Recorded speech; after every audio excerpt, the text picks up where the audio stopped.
नमस्कार, प्रणाम। मैं हूं केशव पंडित और आप देख रहे हैं देश का तेजी से बढ़ता ये टीवी न्यूज़ चैनल। कोई बातचीत नहीं, सीधे सवाल पर ही आता हूं कि आखिर रामराज की टाइम मशीन में कौन-सी कमी रह गई कि वो जो टाइम मशीन में समय भरा था रामराज का, लेकिन वो रामराज तक तो नहीं पहुंचा सकी। उसने 70 साल पहले, 75 साल पहले ब्रिटिश शासन में ज़रूर पहुंचा दिया। जी हाँ, लखनऊ की ये घटना आप स्क्रीन पर देख रहे हैं कि थाने के अंदर एक लड़का बंद किया जाता है, मामूली से विवाद में। चाचा नेता हैं, पूरा जोर लगा दिया जाता है, पूरा सिस्टम उसको उठा कर के बंद कर देता है। उसका भाई जब आता है, तो उसके भाई को भी उठा कर के अंदर बंद कर दिया जाता है और यही मन नहीं भरता, उसके साथ पूरी रात मारपीट की जाती है। कोई कैमरा अंदर नहीं लगा है। अंदर जो कैमरा लगा भी है, उसमें वो तड़पता नज़र आ रहा है, पानी माँग रहा है, लेकिन मजाल है कि ये जो ब्रिटिश पुलिस है, रामराज की पुलिस कतई नहीं कहूँगा, क्योंकि भगवान राम का नाम क्यों बिगाड़ें? भारतीय जनता पार्टी की जो ब्रिटिश पुलिस है, उसने पानी नहीं दिया। लेकिन कमाल की बात इससे ज़्यादा ये है कि उस थाने में न तो कोई मुस्लिम था और ना ही दलित। उस थाने का इंचार्ज भी एक ब्राह्मण था, मरने वाला भी ब्राह्मण और जो बंद कराने वाला है, वो भी ब्राह्मण। तीनों के तीनों ब्राह्मण। कितना अच्छा संयोग है। अब आते हैं कहानी पर। इतनी पिटाई हुई, इसके बाद में पानी तक नहीं दिया गया। आप सोचिए कैसे पुलिस वालों को भारत रत्न तो मिलना ही चाहिए। अगर भारत रत्न नहीं मिल रहा है, तो फिर तो मैं ये कहूँगा कि भारत रत्न फिर रखा किसके लिए? फिर तो ये झुनझुना साबित होगा। 2 दिए उत्तर प्रदेश में बुझाए गए अलग-अलग। शौक से दिवाली मनाइए, रामराज है, क्योंकि योगी जी बैठे हैं, गलत कैसे होगा? इनका एनकाउंटर कब होगा? सवाल तो ये भी है। क्या पुलिस वालों का एनकाउंटर नहीं बनता है? और क्यों नहीं होना चाहिए? क्या जनता के विश्वास के लिए इतना भी नहीं कर सकते? सिर्फ अपराधियों के एनकाउंटर, और ये अपराधी नहीं है, जो दिन दहाड़े सरकारी गुंडे और वर्दी के अंदर घुसे हुए ऐसे आतंकवादियों पर कार्यवाही क्यों नहीं होनी चाहिए? वो आतंकी से कम है क्या? एक परिवार का पूरा चिराग बुझा दिया और वहां भारतीय जनता पार्टी के विधायक लाख-लाख की गड्डियां लेकर के घूम रहे हैं कि खरीद लेंगे, और सच में खरीद भी लिया। कोई न्याय नहीं। 3 पोस्टमार्टम रिपोर्ट में आता है कि पता ही नहीं है कि किस कारण मौत हो गई है, कारण तक नहीं पता चल पाए। आप सोचिए ये बिकाऊ सिस्टम, ये भ्रष्ट सिस्टम अंग्रेजों से ज्यादा अच्छा नहीं हो सकता। अंग्रेज इनसे ज्यादा अच्छे थे, अंग्रेजों का शासन भी इनसे ज्यादा अच्छा था। अगर उनकी कहानियां पढ़िए और इनकी कहानियां पढ़िए। जब से भारतीय जनता पार्टी की सरकार आई है, आप लगातार देख रहे होंगे कि कस्टोरियल डेथ हो रही है, लेकिन राजनेता भी पीछे नहीं हट रहे हैं। कमाल की बात है, अखिलेश यादव ने कहा कि इसको अत्याचार गृह कर दीजिए। अत्याचार गृह क्यों?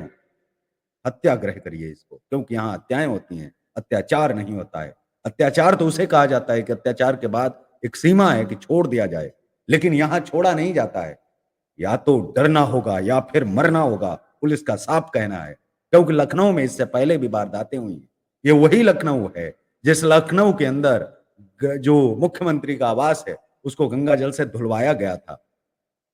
मैं पूछता हूं कि ये थाने कब गंगा जल से धुलवाए जाएंगे? जहां लगातार हत्याएं हो रही हैं, जहां लगातार नागरिक मर रहे हैं इस देश के, और उनको मार रही है भाजपा की पुलिस। उनको कोई फांसी नहीं, सिर्फ केवल सस्पेंशन। क्या दिखाना चाहते हैं आप? आपने बदला कानून में, क्या बदला? कुछ भी तो नहीं बदला। 2 दिए बुझा दिए उत्तर प्रदेश में। फिर कह रहा हूं, एक जगह नहीं, 2-2 कस्टोरियल डेथ हुई हैं। लखनऊ की तो आपने सुनी, और लगातार पूरे देश में आप देखिए भाजपा का जहां शासन है, वो छत्तीसगढ़, वहां भी कवर्धा और बलरामपुर में 2 युवक मार दिए जाते हैं, पुलिस की कस्टडी में मारे जाते हैं।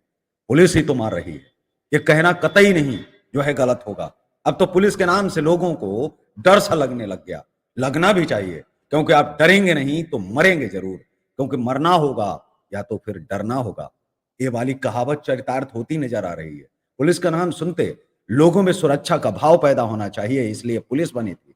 लेकिन आज की जो पुलिस है, उसका नाम सुनते ही लोगों में असुरक्षा की भावना दौड़ जाती है। और दौड़े भी क्यों नहीं? आखिर उत्तर प्रदेश के इतने बड़े महाराज जी ने जो इन राक्षसों के मुंह खून लगा दिया, भले ही वो अपराधियों का था, लेकिन अब खून पीने का इतना चस्का चढ़ गया है कि अब उसके लिए निर्दोष और अपराधी में अंतर नहीं करते।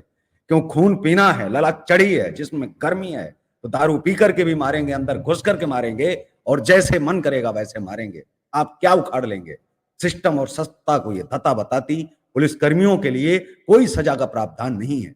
संविधान की आत्मा को रौंद करके, कुचल करके ये आगे बढ़ते हैं और जिस तरह का ये काम कर रहे हैं, इसमें हाई कोर्ट और सुप्रीम कोर्ट कहां मर जाता है?